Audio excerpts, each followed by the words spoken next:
তোমাদের কাছে একটি অনুরোধ যে তোমরা প্রতিটা গল্প, প্রতিটা কবিতা, প্রতিটা নাটক তোমরা নিজেরা পড়ে আনন্দ উপভোগ করো। ভিডিওটিতে আমি আমার যে ভাবনা প্রকাশ করতে চলেছি সেই ভাবনাই যে তোমাদের মানতে হবে এমন কোনো কথা নেই।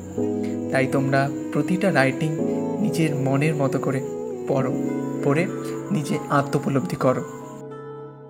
সো হ্যালো গাইস, চলে এসেছি আমরা নতুন একটা ভিডিও নিয়ে।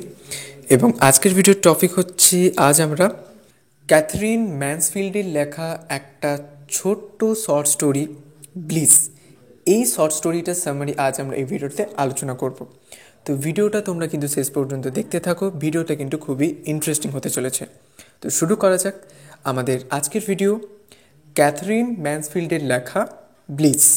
তো প্রথমেই শর্ট স্টোরিটা শুরু করার আগে অবশ্যই আমাদের জানতে হবে ক্যাথরিন ম্যানসফিল্ড কে ছিলেন। ক্যাথরিন ম্যানসফিল্ড ছিলেন একজন নিউজিল্যান্ড রাইটার এবং তার সম্পূর্ণ নাম হচ্ছে ক্যাথলিন ম্যানসফিল্ড মারি, এবং তিনি একজন ক্রিটিকও ছিলেন। এবং মডার্নিস্ট যে মুভমেন্ট রয়েছে বা মডার্ন যে এরা রয়েছে, যেখানে মডার্ন লিটারেচার অ্যাকচুয়ালি আছে, যেখানে বিভিন্নভাবে মডার্নিস্ট যে সমস্ত রাইটিংগুলো লেখা হয়, তো সেই মডার্ন মুভমেন্টের একজন প্রমিনেন্ট লিটারেরি ফিগার হচ্ছেন ক্যাথরিন ম্যানসফিল্ড, এবং তার মধ্যে মডার্নিজমের ছোঁয়া আমরা প্রায় দেখতে পাই। এবং তার লেখাগুলো সারা বিশ্ব জুড়ে বিখ্যাত হয়ে রয়েছে এবং সেগুলো প্রায় 25টা ল্যাঙ্গুয়েজে পাবলিশ করা হয়েছে। এবং তিনি বিখ্যাত ছিলেন তার মডার্নিস্ট শর্ট স্টোরিজের জন্য, এবং তার বেশিরভাগ শর্ট স্টোরি ফোকাস করে জেন্ডার রোলসের প্রতি বা জেন্ডার এক্সপেকটেশনসের প্রতি, বা আমরা বলতে পারি দ্য ইনহিউম্যানিটি অ্যান্ড ক্লাস ডিস্টিংশনস, যে মানুষের মধ্যে ইনহিউম্যানিটি ব্যাপারটা, যে মানুষরা কীভাবে ক্রুয়েল হচ্ছে এবং তাদের মধ্যে কীভাবে ক্লাস ডিস্টিংশন, যে আপার ক্লাস মানুষেরা লোয়ার ক্লাস মানুষের সাথে কোনো রকম কোনো কথা বলবে না। তো এই যে ব্যাপারটা ক্লাস ডিস্টিংশন, সেই ক্লাস ডিস্টিংশন, তারপর হচ্ছে জেন্ডার রোলস এবং এক্সপেকটেশন, এই সমস্ত জিনিসগুলো প্রায় আমরা তার রাইটিংয়ের মধ্যে দেখে থাকি, এবং তাই জন্যই তার মডার্নিস্ট যে সমস্ত শর্ট স্টোরিজগুলো রয়েছে সেগুলো আজও খুব বিখ্যাত হয়ে রয়েছে। এবং আজকের এই যে স্টোরিটা আমরা আলোচনা করব ব্লিস, এই স্টোরিটা হচ্ছে তার ওয়ান অফ দ্য একটা ফেমাস স্টোরি, যেটাকে আমরা বলতে পারি মডার্নিস্ট শর্ট স্টোরি হিসেবে খুব বিখ্যাত রয়েছে তার ব্লিস। তো এবার শুরু করা যাক ক্যাথরিন ম্যানসফিল্ডের লেখা ব্লিসের সামারিটা। তো প্রথমেই টাইটেলটা সম্পর্কে আমরা যদি দেখি যে কেন ক্যাথরিন ম্যানসফিল্ড এখানে ব্লিস এই ওয়ার্ডটা দিয়েছেন। ব্লিস কথার অর্থ হচ্ছে আমরা বলতে পারি এক প্রকার একটা আনন্দ, জয়ফুলনেস বলতে পারি, বা এক প্রকার একটা এক্সাইটমেন্টের কথা আমরা বলতে পারি। তো সেটা আমরা আস্তে আস্তে গল্পটা পড়ার পর জানতে পারবো।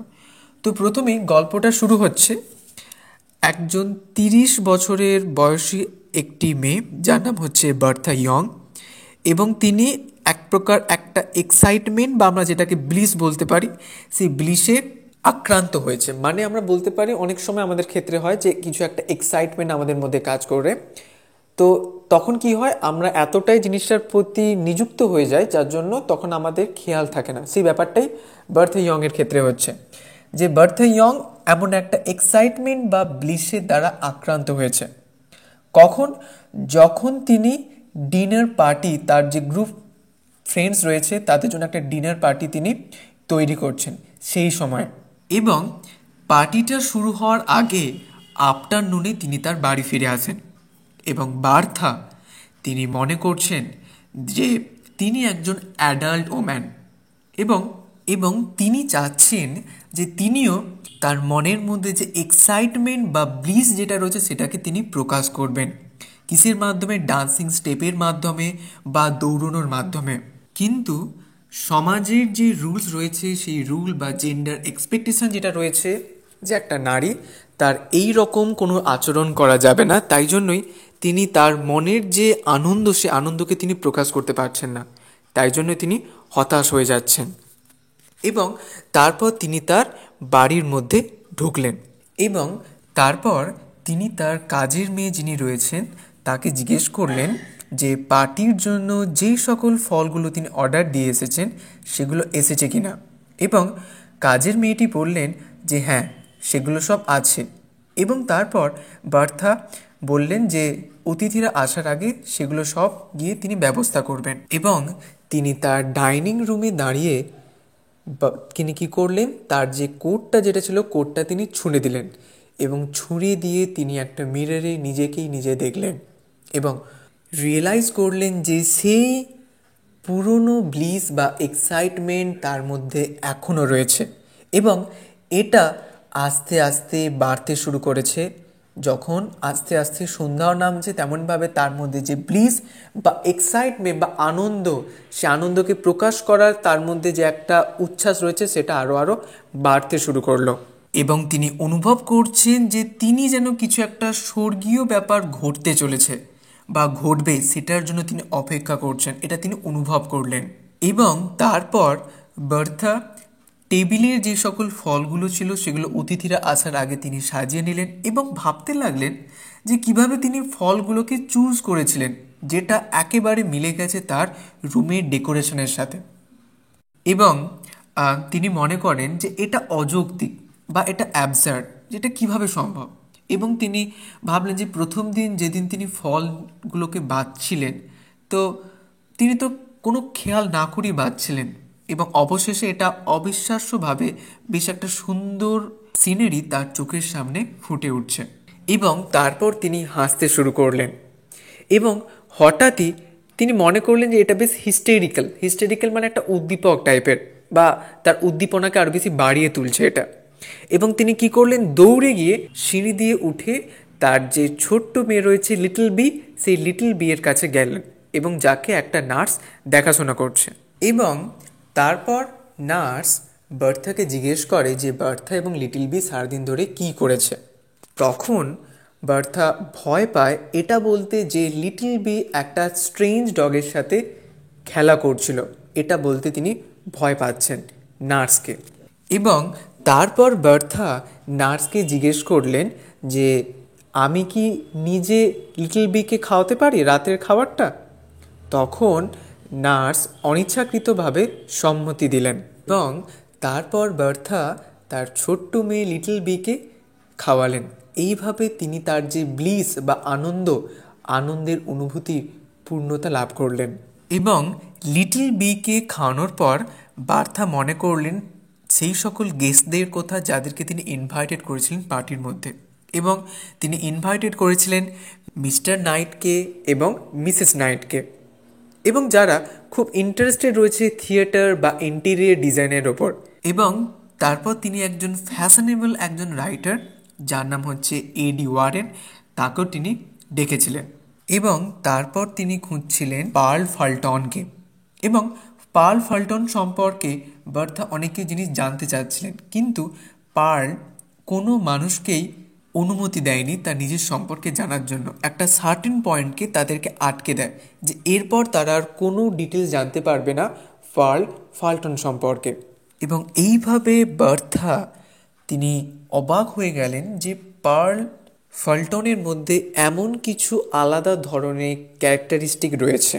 এবং বার্থের হাজব্যান্ড অর্থাৎ বার্থের বিয়ে হয়ে গেছে, তো পার্ল ফাল্টন তার সম্পর্কে যখন তিনি তার হাজব্যান্ড হ্যারিকে বললেন, তখন হ্যারি বললেন যে না, পার্লের ওই গুড ফেসের পিছনে ওরকম আলাদা কিছুই নেই, অত্যন্তই ভালো মানুষ পার্ল ফাল্টন। এবং তারপর দেখা যায় বার্থা যখন তার যে ড্রয়িং রুম রয়েছে সেটাতে যখন শেষ ফিনিশিং টাচগুলো তিনি করছেন এবং তিনি অবাক হয়ে গেলেন যে সোফাতে রাখা একটা কুশনকে তিনি জড়িয়ে ধরলেন আবেগের সাথে, যেটা তাকে অবাক করে দিয়েছিল। এই যে তিনি অসহায় পড়ে গেছেন, তাই জন্যই তিনি সোফায় থাকা কুশনগুলির মধ্যে একটি কুশনকে তিনি জড়িয়ে ধরলেন গভীর আবেগের সাথে। এবং রাতের আকাশে চাঁদের আলো যখন তার যে গার্ডেন, সেই গার্ডেনে পিয়ার ট্রি মানে নাশপাতি গাছের ওপর পড়েছে, তখন তিনি বার্থা কী করলেন, তিনি জানলা দিয়ে তাকালেন তার গার্ডেনের দিকে এবং তিনি প্রশংসা করতে লাগলেন সেই চন্দ্রালোকিত আলোয় আলোকিত নাশপাতির এইরূপ দৃশ্য দেখে। এবং তারপর তিনি ওই গাছটিকে a symbol of our own life বলছেন, মানে তার নিজের জীবনেরই একটা সিম্বল হিসেবে ওই গাছটিকে তিনি মনে করছেন। এবং তারপর তিনি মনে করেন যে ওই সুন্দর গাছটি তার নিজের জীবনের প্রতীক যেমনভাবে তিনি মনে করছেন, তেমনইভাবে তিনি বলছেন যে যেমনটা এই আকাশ এবং গাছের রং সন্ধ্যার জন্য তার পোশাকের সাথে মিলে যায়, যদিও তিনি এরূপ কোনো রকম পরিকল্পনা করেননি। যেমনটা ওই ফলগুলোকে তিনি বাছাই করে আনেননি তার ওই রুমের ইন্টেরিয়ারের রং অনুসারে, তেমনইভাবে এই যে আনপ্ল্যান্ড অবস্থায় একটা বিউটিফুল জিনিস ফুটে উঠছে, সেই ব্যাপারটাকে তিনি ওই গাছের রং এবং তার সাথে আকাশের রঙের সাথে যে একটা সুন্দর একটা মিলন দেখা যাচ্ছে, সেই মিলনের কথাই তিনি কিন্তু ফুটিয়ে তুলছেন। অর্থাৎ তিনি তার নিজের মনের অভ্যন্তরের মধ্যে যে সকল অনুভূতিগুলো তিনি অনুভব করছেন, সেইগুলোকেই তিনি তার পারিপার্শ্বিক পরিবেশে বিভিন্ন রকমের উপাদান দিয়ে তিনি ব্যাখ্যা করছেন। এবং তারপর তিনি জানলা থেকে নিজের মুখ ফিরিয়ে নিলেন এবং দেখলেন দুটি বিড়াল লন পার হতে দেখা যাচ্ছে, এবং তাদেরকে দেখে হঠাৎই তিনি খুব ভয় পেয়ে গিয়েছিলেন। এবং বার্থা তিনি আবার তার সেই পুরনো এক্সাইটমেন্ট বা ব্লিসে তিনি হারিয়ে গেলেন। এবং হঠাৎই যখন নাইটসরা আসলেন তখনই তিনি চমকে উঠলেন এবং তিনি আবার তার বর্তমান অবস্থায় ফিরে আসলেন। এবং মিসেস নাইট বার্থাকে বললেন তার এই কালারফুল ড্রেস তার দিকে একদৃষ্টে যেন দৃষ্টি আকর্ষণ করছে। এবং তারপর ইডি ওয়ারেন আসলেন, তিনি একজন ফ্যাশনেবল রাইটার ছিলেন। এবং হ্যারি অনেক দেরিতে আসেন এবং বার্থা অতিথিদের সাথে এতটাই আনন্দিত হয়ে উঠেছেন এবং তিনি ভুলেই গেছেন যে পার্ল ফাল্টন এখনও আসেননি। এবং অবশেষে পার্ল ফাল্টন আসলেন এবং সমস্ত অতিথিরা তারা বসে পড়লেন খাবার গ্রহণের জন্য। এবং তারপর রাতের খাবার খাওয়ার সময় তারা থিয়েটার বিষয় নিয়ে আলোচনা করতে থাকে, কারণ এডি ওয়ারেন এবং নরম্যান নাইট তারা চেয়েছিলেন একটা নাটক লিখতে। এবং এই সব কথার মাঝে বার্থা তার সেই নাশপাতি গাছকে নিয়েই তিনি ভাবতে লাগলেন এবং তিনি ভাবলেন যে চাঁদের আলোয় সেটি আবার রূপালি হয়ে যাবে এবং পার্লের মতো সে পুরোপুরি রূপালি সাজে। এবং পার্লের দিকে তিনি তাকালেন বার্থা এবং অনুভব করলেন যে তাদের দুজনের মধ্যে এখনও এক প্রকার অব্যক্ত সংযোগ রয়েছে।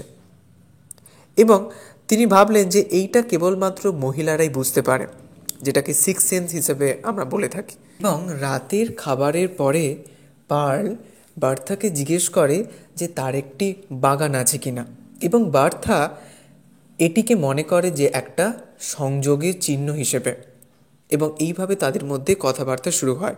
এবং বার্থা পার্লকে জানলার ধারে নিয়ে গেলেন এবং নিয়ে গিয়ে দেখালেন সেই নাশপাতি গাছটি, এবং দুই মহিলা বাগানের দিকে তাকিয়ে আছে এবং বার্থা অনুভব করে যে সে এবং পার্ল একে অপরকে পুরোপুরি বোঝে।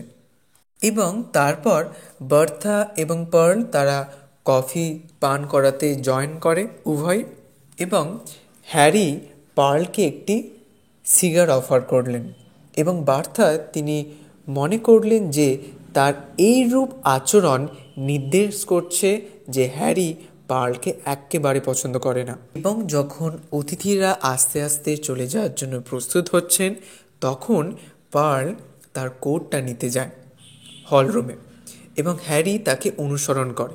এবং বার্থা তিনি বুঝতে পারলেন যে হ্যারির এই রকম অভদ্রতার ভাবে অনুসরণ করা একেবারেই ঠিক নয়। এবং তারপর বার্থা এডি ওয়ার্নেনকে ধার করার জন্য একটি বই আনতে যান, যেটা তিনি ফেরত দিতে যাচ্ছেন। এবং হলের পাশ দিয়ে যাওয়ার সময় তিনি দেখলেন হ্যারি এবং পার্ল তারা হাসছে এবং তারা ফিসফিস করে কথা বলছে তাদের দেখা করার একটা সময় এইটা নিয়ে। এবং তারপর বার্থা সেখান থেকে বেরিয়ে যায় এবং বেরিয়ে গিয়ে বইটা এডিকে দিলেন এবং পার্ল এবং এডি তারা বেরিয়ে পড়লেন এবং পার্ল বার্থাকে আস্তে আস্তে গুড বাই বললেন এবং বললেন ইয়োর লাভলি পিয়ার ট্রি। অর্থাৎ দৌড়ে ছুটে চলে যায় তার জানলা গোড়ায় এবং দেখেন তার বাগানের দিকে এবং তিনি তারপর তিনি অবাক হয়ে তাকিয়ে থাকেন যে কী ঘটবে তার সেই পিয়েট্রির সাথে। এই বলে ক্যাথারিন ম্যানসফিল্ড তার লেখা এই ব্লিস এই ছোট্ট গল্পটি তিনি শেষ করলেন। তো এই ছিল আমাদের আজকের ভিডিওটা তোমাদের কেমন লাগলো অবশ্যই তোমরা কিন্তু কমেন্টে জানিও। আর যদি তোমাদের কোথাও কোনো প্রশ্ন থাকে অবশ্যই কিন্তু তোমরা কমেন্টে জানাতে ভুলো না যেন।